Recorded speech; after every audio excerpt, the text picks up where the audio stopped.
Hey guys, welcome back to my YouTube channel. So ಇವತ್ತು ನಮ್ಮ ಅಪ್ಪನ ಬರ್ಡೇ, ಸೊ ಕೇಕ್ ತೊಗೊಂಡು ಹೋಗ್ತಾ ಇದ್ದೀನಿ. ಆ್ಯಂಡ್ ನೆಕ್ಸ್ಟ್ ಡೇ ನಾವೆಲ್ಲ ಚಿಕ್ಕಮಂಗ್ಳೂರು ಟ್ರಿಪ್ ಹೋಗ್ತಾ ಇದ್ದೀರಿ. ಎಲ್ಲ ಫ್ಯಾಮಿಲಿ, ಅಜ್ಜಿ ತಾತ, 2 ಅಜ್ಜಿ ತಾತನೂ ಎಲ್ಲರೂ ಹೋಗ್ತಾ ಇದ್ದೀರಿ. ನಮ್ಮ ಚಿಕ್ಕಮ್ಮನೂ ಇದ್ದರು. ಸೊ 2 ಕಾರಲ್ಲಿ ಹೋಗ್ತಾ ಇದ್ರಿ. ಸೊ ಆ ಕಾರ್ ಅಪ್ಪ ಅದು. ನಮ್ಮಮ್ಮ ಅಲ್ಲಿಂದ ವಿಹಾನ್ಗೆ ಬಾಯ್ ಅಂತ ಹೇಳ್ತಾ ಇದ್ದಾರೆ. ಫಸ್ಟ್ ಟೈಮ್ 110 ಸ್ಪೀಡಲ್ಲಿ ಹೋಗ್ತಾ ಇದ್ರು ಅಂತ ನಾನು ವಿಡಿಯೋ ಮಾಡಿದೆ. ಇಲ್ಲಿ ವಿಹಾನ್ ಅವ್ರ ಮುತ್ತಾತ ಜೊತೆ ಫೈಟಿಂಗ್ ಮಾಡ್ತಾ ಇದ್ದ.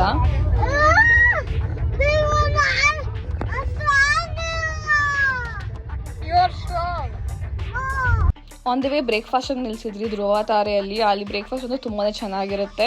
ಸೊ ಎಲ್ಲರೂ ಕುತ್ಕೊಂಡು ತಿಂತಾ ಇದ್ದಾರೆ ಇಲ್ಲಿ. ನನ್ನ ತಂಗಿ ಸ್ಪೆಷಲಾಗಿ ಓಪನ್ ದೋಸೆ ಆರ್ಡ್ರ್ ಮಾಡಿದ್ಲು. ಸೊ ಎಲ್ಲಾದರೂ ಟಿಫನ್ ಆದಮೇಲೆ ಅವಳದು ಬಂತು. ಸೊ ನನಗೆ ಮತ್ತು ನಮ್ಮ ಚಿಕ್ಕಮ್ಮಗೆ ಒಂದು ಬೈಟ್ ತಿನ್ಸಿದ್ಲು. ಇದಾದಮೇಲೆ ನಾನು ವಾಟರ್ಮೆಲನ್ ಜ್ಯೂಸ್ ಕುಡಿದೆ.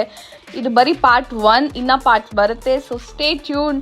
ಆ್ಯಂಡ್ ನಿಮ್ಗೆಲ್ಲರಿಗೂ ಈ ವಿಡಿಯೋ ಇಷ್ಟ ಆಗಿದ್ರೆ don't forget to like, share and subscribe. Will see you super soon. Bye.